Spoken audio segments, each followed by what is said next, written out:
নমস্কার চাষি বন্ধু, আপনারা দেখছেন ভারত পটেটো বাংলা। আমি আলু চাষি হিতৈষী বন্ধু শেখ আমির আলী। যে জায়গা থেকে আমি আজকে এই ভিডিওটা শ্যুট করেছি, গ্রামের নামটা বলছি। गांव का नाम क्या है? गोपाल। गांव गोपालपुरा। और थाना कौन सा पड़ रहा है? पड़ोरा। थाना पड़ोरा और तहसील बाहा और जिला आगरा, उत्तर प्रदेश থেকে। তো আজকে সারা পশ্চিমবঙ্গের আপামর চাষি থেকে ব্যবসাদার আর ব্যবসাদার থেকে স্টোর মালিক আর কোল্ড স্টোরেজ থেকে কোল্ড স্টোরেজের সামনে যে দুটো তিনটে চায়ের দোকান, চপ সিঙ্গাড়ার দোকান আছে, তাদেরও আজকে দৈন দশা। আমি মাননীয় সরকার বাহাদুরের কাছে আলু সম্বন্ধে সমস্ত তথ্য পরিবেশন করেছি, সমস্ত সঠিক তথ্য। আমার তথ্যে কোনো ভুল নেই। 100 মাটি থেকে তথ্য সরকার বাহাদুরের কাছে আমি তুলে ধরেছি। আজকে যে কথাটা না বললে এত কথার অসম্পূর্ণ থেকে যায়, সেই কথার সারাংশটা আজকে আমি সরকার বাহাদুরের কাছে পৌঁছাতে চাই। পশ্চিমবঙ্গের সরকার বাহাদুর মাননীয় মুখ্যমন্ত্রীর কাছে আবেদন নিবেদনের কিচ্ছু নয়, বাস্তব যেটা সত্য সেটা আমি তুলে ধরছি। ওনাকে পশ্চিমবঙ্গের জনগণের একটা মানে 0.00 হাজারের মধ্যেও আমি একজন। আমিও মাননীয় মুখ্যমন্ত্রীকে ভালোবাসি, দলকে সমর্থন করি, সব ঠিক আছে। আজকে আপামর আলু চাষি থেকে শুরু করে, আলু ব্যবসাদার থেকে শুরু করে, আর সারা পশ্চিমবঙ্গের সমস্ত স্টোর মালিক, 100টা স্টোর মালিকের খবর আমি বলছি।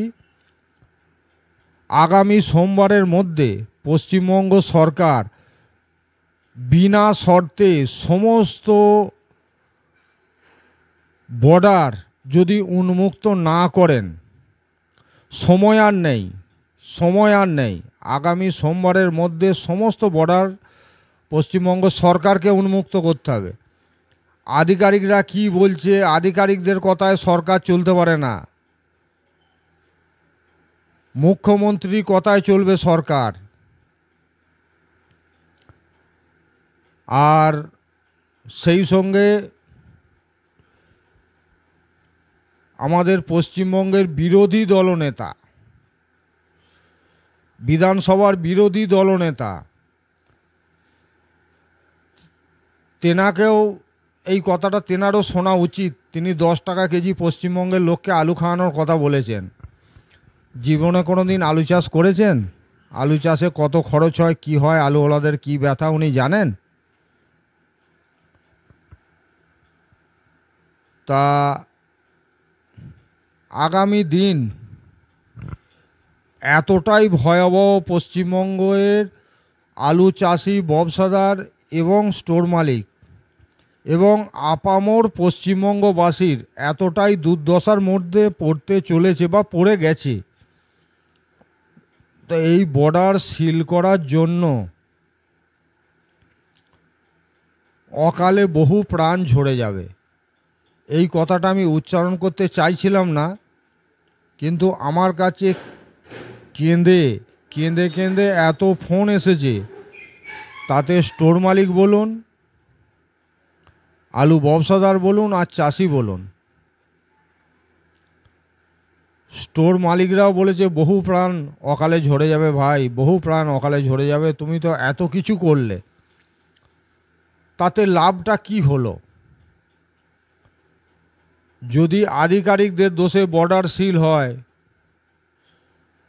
তাহলে আপামর পশ্চিমবঙ্গবাসীর এই ক্ষতির সমস্ত দায় আধিকারিককে নিতে হবে। আর যদি আধিকারিক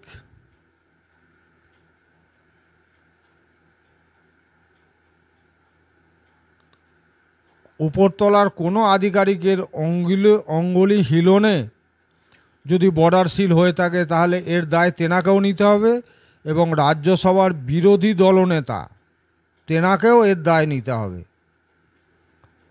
আর পশ্চিমবঙ্গ প্রগতিশীল আলু ব্যবসায়ী সমিতির শীর্ষে যারা বসে আছেন তেনাদিকেও এর দায় নিতে হবে। তেনারাও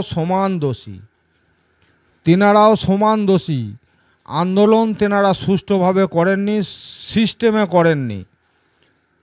তেনারা সমিতিকে ভুল পরিচালিত করেছে।